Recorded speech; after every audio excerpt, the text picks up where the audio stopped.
Hello friends, नमस्कार। मैं हूँ अविनाश। मैं इस वीडियो के इस भाग में आप सभी का स्वागत है। यहाँ पर हम लोग आज जानने वाले इस वीडियो में हम लोग बात करने जा रहे हैं आरआरबी एनटीपीसी के ऊपर।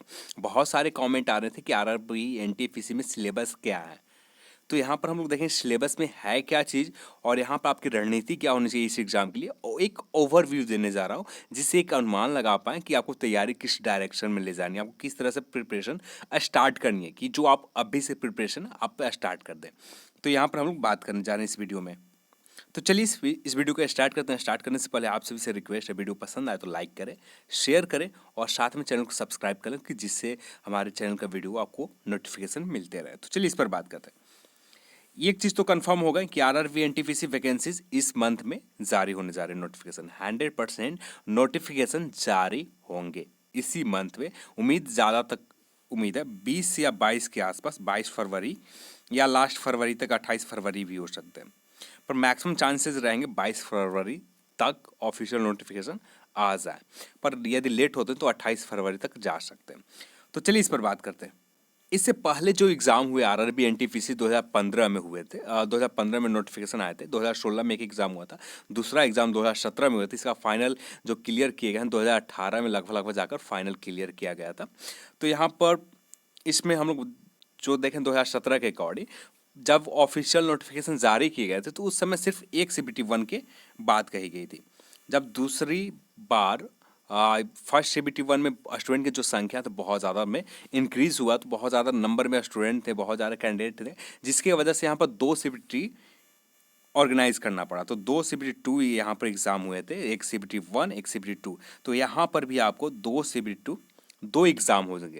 यहाँ पर एक क्वालिफाइंग नेचर का होगा और सेकंड जो एग्ज़ाम होगा यहाँ पर आपको स्कोर करना होगा। यहाँ पर आपको इस सेक्शन से आपको मेरिट बनेगा।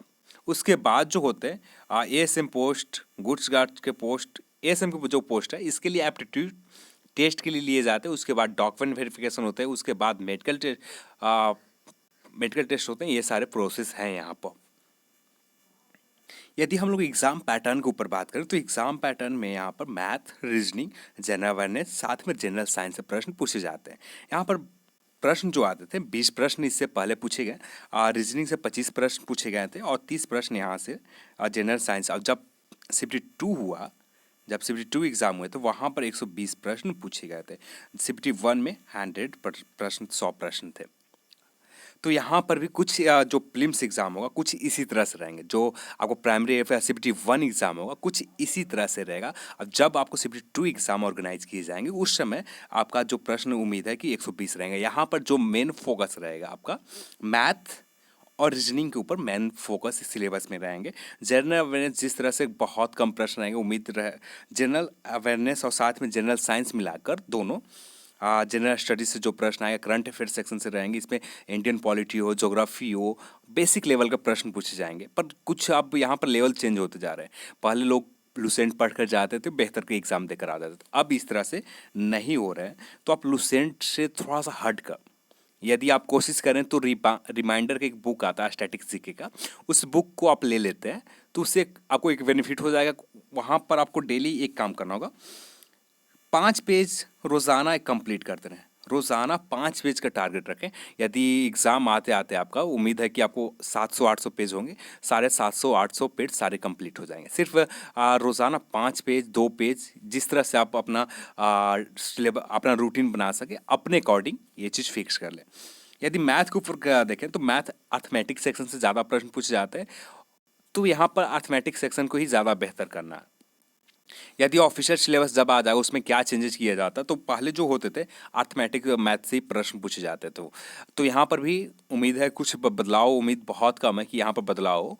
तो यहाँ पर भी आपको अर्थमेटिक सेक्शन का कोई बुक या RS अग्रवाल का ले सकते हैं। जो अर्थमेटिक सेक्शन का जो सेगमेंट है सिर्फ उसी सेगमेंट के ऊपर आपको वर्क करना है।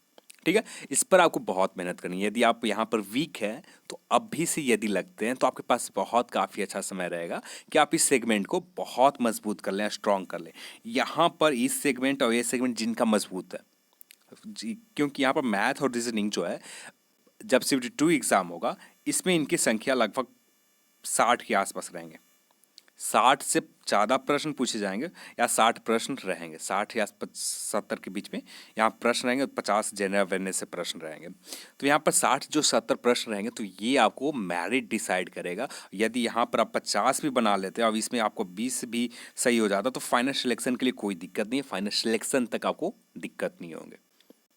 तो यहाँ पर आपको मैथ और रीजनिंग आपको बेहतर किसी भी स्थिति में करना होगा। यही एक जो सेगमेंट है मैथ और रीजनिंग जो आपको सॉलिड स्कोर बना कर देते हैं। जनरल अवेयरनेस से आप कितना भी रट्टा मार ले तो बहुत सारी चीज़ें आपको आते हुए भी एग्जाम में गलत हो जाते हैं, पर जब मैथ आप रीजनिंग बनाते हैं उसके बाद बनाने के बाद आपको उस पर श्योर रहता है कि हाँ ये मेरा जो मैंने जो बनाया वो सही है।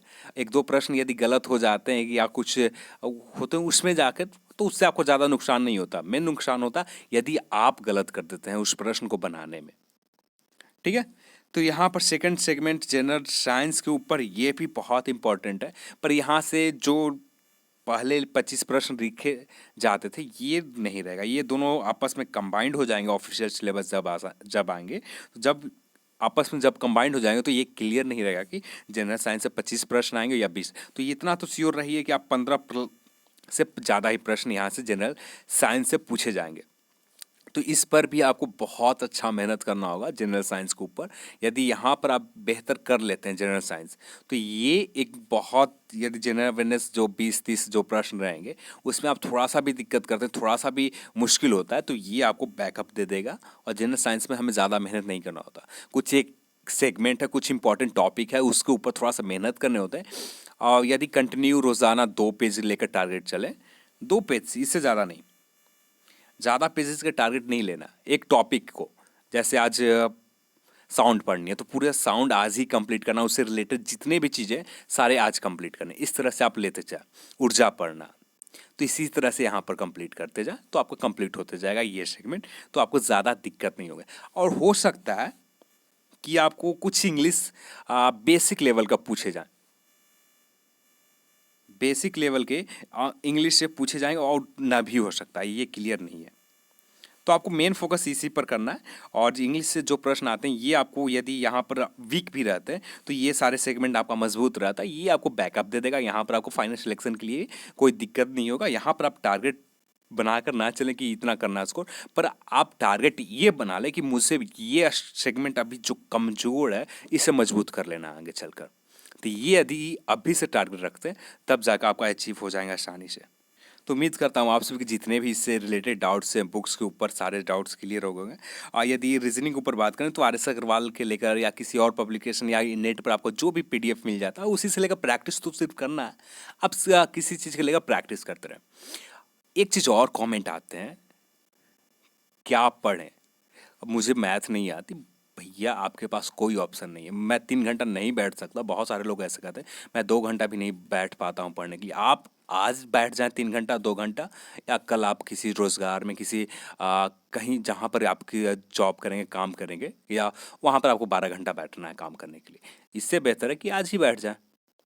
एक कंफर्म पैसे रहेंगे, आपको वेतन मिलेगा, वहाँ पर आप सॉलिड नहीं रहेगा। कभी हो सकता है कि 5,000 कमाए, कभी हो सकता है 100 रुपया भी ना कमाए। तो इस तरह से होता है। तो यहाँ पर आपको मेहनत करना है, मेहनत के अलावा कोई ऑप्शन नहीं है। तो बहुत सारे कमेंट, बहुत सारे कुछ लोगों से बात किया, कुछ लोग कॉल किए थे तो उनके कॉल से कोई शॉर्टकट, कोई टीचर आपको बेहतर पोजीशन पहुंचा, कोई टीचर आपको बेहतर नहीं पहुंचा पोजीशन पहुंचा सकते हैं। वो सिर्फ आपको रास्ता दिखला सकते हैं, उस रास्ता पर आपको चलना है। कोई बेस्ट टीचर आपको मार्केट में नहीं मिलेगा। आपको जो सिलेबस है उस सिलेबस को सिर्फ कंप्लीट करवा देगा। अब उस सिलेबस को आप कितना कवर करते हैं, सेल्फ अपने उस सिलेबस जो आपको टीचर का उस पर सेटिस्फाइड नहीं होना, आपको खुद पर आप उसी को निश्चिंत मानकर यही जो है मेरा सब कुछ है, इसको नहीं, उससे आगे बढ़ना है आपको। उससे आगे बढ़कर उससे अलग टाइप के प्रश्न सॉल्व करना है। नहीं सॉल्व होता यूट्यूब की मदद लीजिए, दोस्त की मदद लीजिए, पर मेहनत कीजिए, इसके अलावा कोई ऑप्शन नहीं है। बहुत सारे ऐसे कमेंट और कॉल आते हैं तो इसलिए बहुत इंपॉर्टेंट था ये चीज़ के ऊपर बात करने के लिए, इसलिए थोड़ा सा वीडियो लंबा चला गया तो उसके लिए माफ़ी चाहता हूँ। पर यहाँ पर आपके लिए बहुत इंपॉर्टेंट था, बहुत सारे कॉल आते हैं, उम्मीद लगा कि आप में से भी कुछ लोग हों तो सिर्फ आप सभी को स्टार्टिंग में बता दो, नहीं तो सब दिन इसी तरह से वेट करते जाएंगे। 30, 24, 25, 26, 27, 28 एक दिन उम्र निकल जाएगी और फिर आपको जो वर्क करना पड़ेगा 500 पर 200 रुपया कभी वो भी नहीं मिलेगा, तो आपको मेहनत करना होगा। इसके अलावा कोई ऑप्शन नहीं है। कंपटीशन नहीं है। यदि आप मेहनत करना स्टार्ट करते हैं तो कंपटीशन बेहतर हो जाएगा, आप भी फाइट बहुत बेहतर कर सकते हैं। तो चलिए, इस वीडियो को देखने के लिए आप सभी को बहुत बहुत धन्यवाद। यदि आपको वीडियो पसंद आया हो तो लाइक करें, शेयर करें और साथ में चैनल को सब्सक्राइब कर लें कि जिससे चैनल का वीडियो आपको मिलते रहे, और साथ में बेल आइकन पर क्लिक कर दें। जय हिंद, जय भारत।